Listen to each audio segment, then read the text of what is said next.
Baik, selamat pagi anak-anak, selamat bertemu kembali dalam video pembelajaran.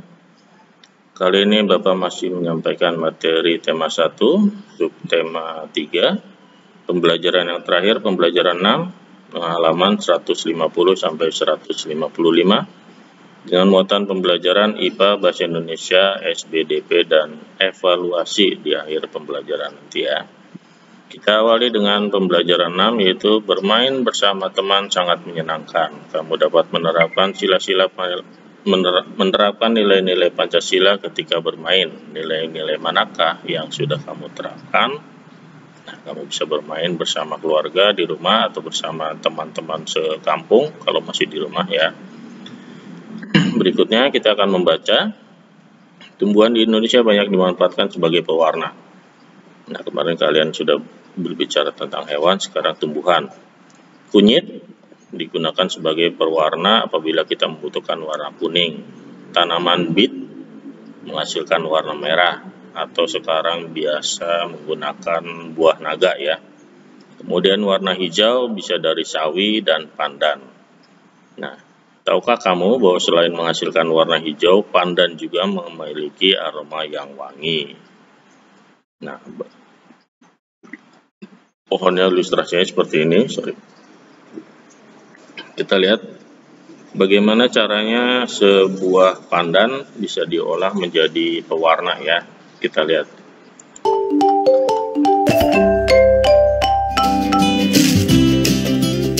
Pandannya dipotong-potong, ini bersama daun suji.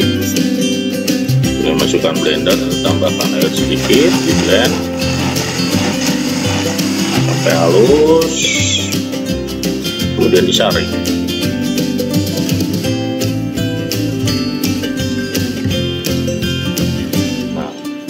Cairannya itu menjadi pewarna makanan yang alami ya, seperti itu.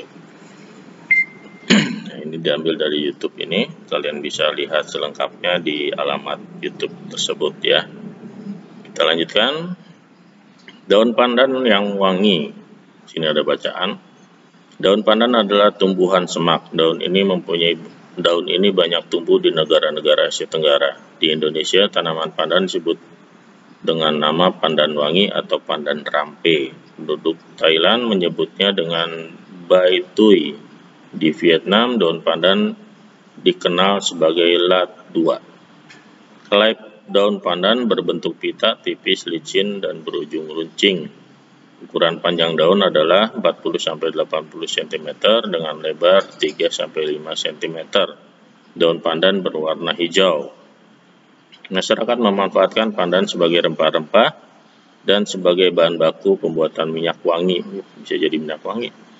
Daunnya harum apabila diremas atau diiris-iris. Tanaman ini sering digunakan sebagai bahan penyedap, pewangi, dan pemberi warna hijau pada masakan.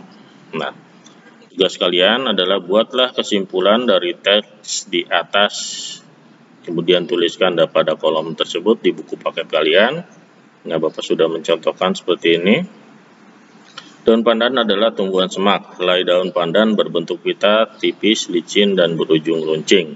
Tanaman ini sering digunakan sebagai bahan penyedap, pewangi, dan pemberi warna hijau pada masakan. Nah, cukup. Jadi ciri-ciri kesimpulan masih ingat, tidak berbelit-belit, sesuai dengan fakta dan bacaan yang sama ya. Gitu, kita lanjutkan. Kita langsung ke evaluasi hari ini. Nomor 1, bacalah teks berikut. Nah, kalian bisa baca sendiri, ada di buku paket kalian masing-masing. Kemudian yang kedua, buatlah kesimpulan dari teks di atas, gunakan kosakata baku. Nah, sini Bapak sudah mencontohkan. Harimau Sumatera hampir punah karena jumlahnya berkisar 400 ekor saat ini. Harimau Sumatera bertubuh paling kecil dan paling gelap. Kesimpulannya ini. Kemudian yang nomor 3, ceritakanlah pengalamanmu dalam menerapkan nilai-nilai kelima sila dari Pancasila dalam kehidupan sehari-hari, sila kelima ya. Jelaskan dengan singkat manfaat dan perilaku tersebut bagi masyarakat dan lingkungan sekitarmu. Sini kalian tuliskan dalam kolom tersebut. Bapak sudah contohkan pengalaman saya dalam menerapkan nilai-nilai Pancasila sila kelima dalam kehidupan sehari-hari, yaitu Menghargai hak-hak orang lain dengan tidak mengganggu kenyamanan mereka. Dengan menghargai hak orang lain, maka hak kita pun akan dihargai. Jadi saling tenggang rasa ya antara sesama. Nah, apa manfaat yang nomor 4? Apa manfaat melestarikan hewan dan tumbuhan bagi kehidupan? Bagaimana cara melestarikan hewan dan tumbuhan? Sini Bapak sudah mencontohkan cukup banyak. Manfaat melestarikan hewan dan tumbuhan bagi kehidupan. Nah, seperti itu banyak contohnya dari Bapak. Kalian bisa ambil contohnya dari sini atau kalian bisa memberikan contoh yang lain. Kemudian manfaat hewan atau cara melestarikan hewan dan tumbuhan. Tidak berburu hewan, melindungi hewan, mencari alternatif pemanfaatan hewan, tebang pilih untuk tanaman ya tumbuhan. Kemudian penanaman kembali atau reboisasi seperti itu. Kemudian yang nomor 6, langsung ke nomor 6 karena nomor 5 itu mata pembelajarannya matematika. Kita langsung ke nomor 6 yaitu IPS. Sebutkan kegiatan ekonomi dari 2 negara ASEAN, jelaskan hubungannya dengan kondisi geografisnya. Sini Bapak sudah contohkan kegiatan ekonomi Indonesia seperti ini.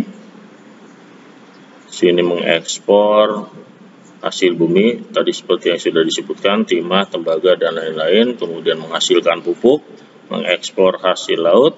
Kemudian mata pencariannya itu yang berhubungan dengan geografis, yaitu pertanian, pertambangan, dan industri. Ini dibandingkan dengan kegiatan ekonomi Singapura. Sebagai negara paling maju kawasan ASEAN, negara transit, kemudian ekonomi Singapura tergantung pada kegiatan ekspor impor di bidang manufaktur.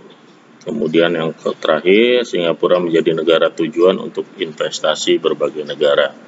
Jadi itu contohnya, Bapak ambilkan 2 negara yaitu Indonesia dan Singapura. Kalian bisa ambil contoh yang lain, negara yang lain untuk diisi ke dalam kolom nomor 6 ini. Nah, itu saja materi hari ini. Semoga materi ini bermanfaat dan terima kasih. Bye-bye.